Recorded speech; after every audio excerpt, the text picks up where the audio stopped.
Hello and welcome to episode 2 of a video profile for the mod Behind the Curtain by Zeromorph.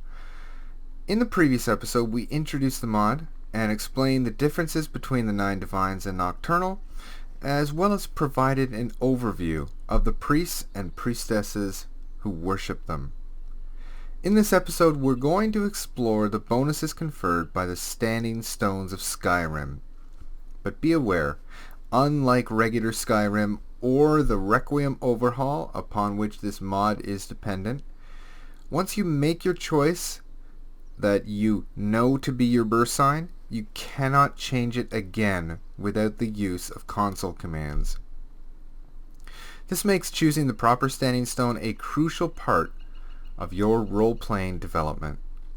Using your knowledge from the first episode, you can now buttress your decision-making abilities in choosing your standing stones for your entire playthrough. Standing stones are scattered all over Skyrim, but they may be classified into 4 groups: the warrior group, the mage group, the thief group, and lastly the serpent group, which is a standing stone of 1.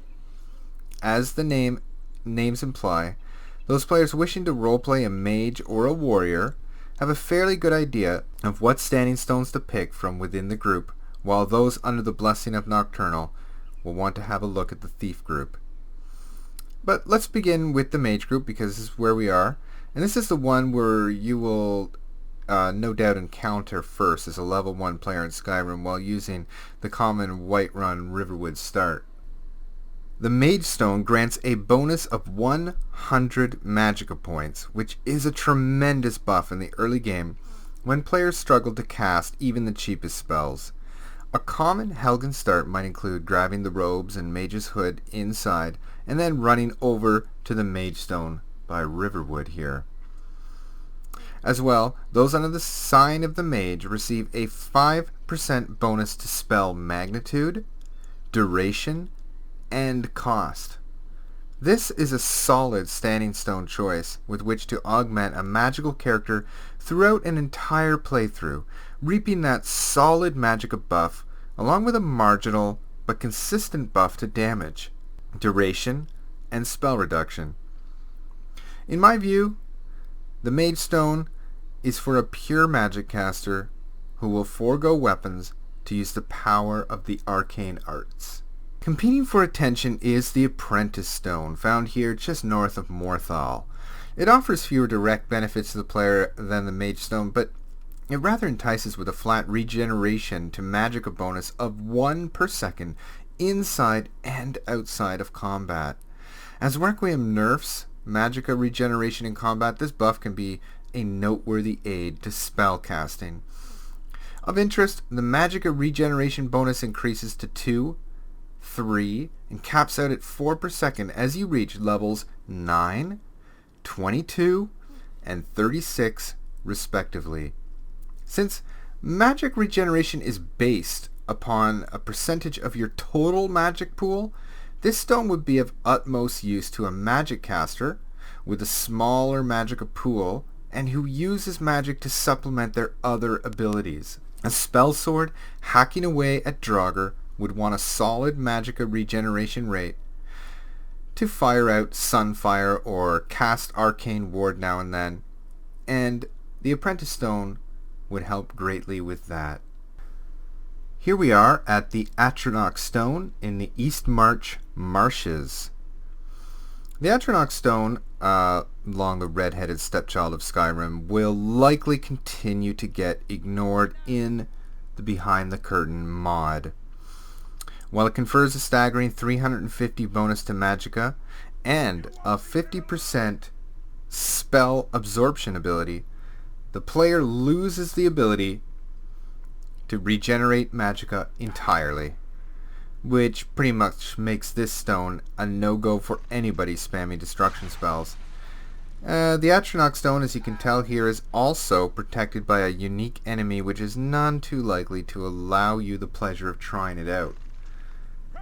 By sheer coincidence, it looks like some bandits have decided to try to take on Thunder, the unique Requiem-only Storm Atronach that's placed here at the Atronach Stone. and will guard it with his life. Thunder is perfectly capable of one-shotting any player that attempts to take him on. Lastly, we have the Ritual Stone, located here between Whiterun and Valtheim Towers. That way. The Ritual Stone is a niche birth sign for necromancers, allowing a player to reanimate all dead bodies within 75 units for 60 seconds once per day, and giving a 75% spell cost reduction for many conjuration spells, including Raise Dead 1, 2, 3, 4, and 5, Skeletal Soldier, Skeletal Archer, Skeletal Warlock, Skeletal Hero, Necromantic Empowerment 1 and 2. Despite these spell cost reductions, it's unlikely to compete with the Mage or Apprentice stones, even for a dedicated necromancer such as my character here. I chose the Mage Stone, as casting conjuration spells is seldom the sole weapon of choice for a mage or a magic character. Paired with a one-handed fighter, however, there are some ideas worthy of exploration here. Moving on to the warrior group, our namesake Standing Stone is a great all-around melee choice, providing 15% bonus damage on any weapon you use. That means if you choose a blessing from a divine offering 15% bonus damage on specific weapon types, such as is offered by Stendar and Talos, you can really up your damage output. As well, the warrior provides a bonus of 50 health points, making this an ideal pairing with Zenithar, which provides up to 250 bonus health points based on your blacksmithing output. Even if you choose a different divine, a bonus of 50 health points can allow many players to rest easier in combat. Romancing the Lady is all about that stamina, if you know what I mean. The Lady Stone found here in Lake Ilnata, which is it's sort of north of Falkreath. The Lady Stone grants a flat 1 stamina per second bonus with a slow regeneration of health outside of combat. One could imagine pairing this with the Blessing of Kinnereth, which also provides passive health regeneration. Like the Apprentice Stone, this stamina regeneration works exactly the same, increasing as you gain levels. As well, it works inside and outside of combat. For non-beast race struggling to compete with that bestial stew, the Lady really evens the playing field here. The Lord Stone, found near the Shrine of Mehruna's Dagon here, is a very attractive burst sign for warriors looking to get that all-important magic resistance. It confers a 15% bonus that is just fantastic for late game content. With a plus 75 damage resistance buff as well, this stone offers warriors the opportunity to fight mages in areas where the content is quite challenging. Magic resistance may be less important in the early game when bandits have little more than iron swords and wooden bows, but the buff becomes a potent one as the game progresses and the enemies who can challenge the Dragonborn become magic casting, like Dragon Priests, Draugr Deathlords, and powerful mages. Lastly, the Steed Stone may be one of the more ignored standing stones due to its location in the far north of Skyrim. It is west of Solitude. But it provides strong bonuses, not just to stamina but to movement. With 75 bonus stamina points and a 10% bonus to movement rate, you can just imagine a Khajiit sprinting across the plains of Whiterun like a deer. The bonus movement rate is particularly enticing to a heavy armor user who suffers tremendously in the early game before they can get the perks to reduce that strain. Next we have the Thief group, which is ideal for those pursuing Nocturnal's Blessing in Behind the Curtain, as many of the things you'll be doing as a thief will get you barred from using the blessings of the 9. And we're back here at the Guardian Stones just outside of Riverwood, the only place in the game where you have a cluster of 3 standing stones to choose from. And right here is the Thief Stone. So the Thief Stone grants a 15% increase in experience for sneaking, lockpicking, and pickpocketing, and buffs those skills by 20% respectively. This is an ideal stone to take for a player intent on beginning the Thieves Guild questline as soon as possible and working their way toward that powerful blessing of Nocturnal. It's also a great trade-off for losing the blessing of the Divines, as taking part in thieving will still level your skills and therefore your character level quite quickly. The Lover Stone, located just outside of Markarth in the Reach, would be an ideal pairing with the Blessing of Dibella, as it offers 10 bonus skill points to Barter and Persuasion, with a 5% reduction in shout usage. As well, Speaking will boost your experience rate to that tree by 5%. Where this stone really shines, however, is in Illusion, with a 20% spell cost reduction to Charming Touch, Frightening Orb, Lionheart, Enraging Orb, Hibernation Touch, Enraging Rune, Frightening Sphere, Hibernation Spray, Nightmare, Phantasmal Pain, Blackout, Phantasmal Killer, and Mind Maelstrom. Once again, watch the first video in this series to get an idea of just how powerful this burst sign could be when paired with a Blessing of Dibella.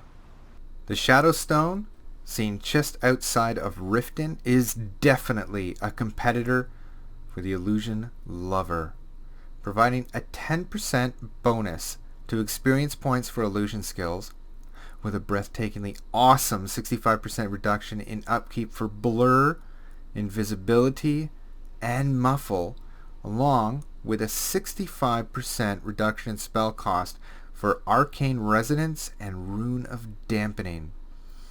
This stone is a powerful burst sign for a Nightblade Assassin who uses illusion to hide in the shadows. But be careful.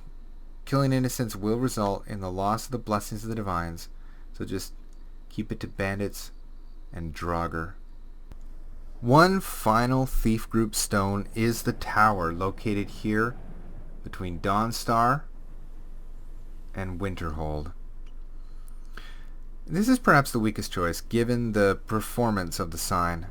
What it does is it grants 75 bonus points to your carry weight, 95% less damage from falling, and a very high resistance to stagger, but you can still be knocked down. The Tower doesn't have a whole lot going for it, unless you feel constantly overburdened and get bouts of vertigo in Skyrim's mountains. This seems the poorest choice for a standing stone among the entire Behind the Curtain selection.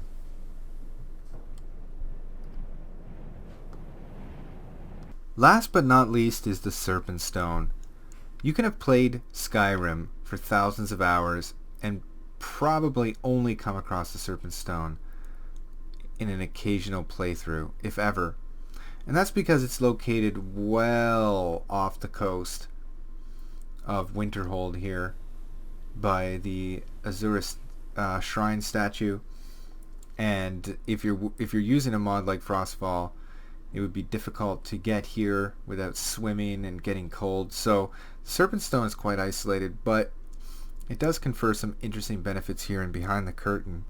The Serpent Stone offers players a 65% bonus points to poison resistance, while making all created poisons more potent. As well, there's a 20% spell cost reduction and magnitude for Summon Swarm ranks 1 and 2, that's in the Conjuration tree, Venomous Spray, Venomous Grasp, Venomous Blast, Venomous Storm, and Venomous Shock. If nothing else, this stone makes it sound like a very fun playthrough as a Venomancer, so a poison-using necromancer, who strikes like a snake and leaves the unaware paralyzed and twitching in his or her wake. I'd very much be interested to watch a playthrough with somebody using the Serpent Stone and taking advantage of all the poison skills that are available in Skyrim. In choosing a birth sign, one will want to carefully consider how well it pairs with their chosen divine. Does it address a weakness in their worship deity, or further strengthen the buffs that are bestowed upon them? By mixing and matching the divines with a standing stone and taking consideration into racial powers and strengths, which we'll explore in the third and final video, one can truly create some unique builds and role-playing ideas not generally available in the base Requiem Overhaul mod. Well, that does it for episode 2 of our 3-part series on Behind the Curtain. Be sure and watch episode 3 for a detailed analysis of the racial changes of our 8 possible choices in Skyrim and how they differ from the vanilla game. As well, we'll talk about changes and improvements made by the Behind the Curtain mod as they pertain to alchemy, restoration, illusion, and minor role-playing tweaks to the game.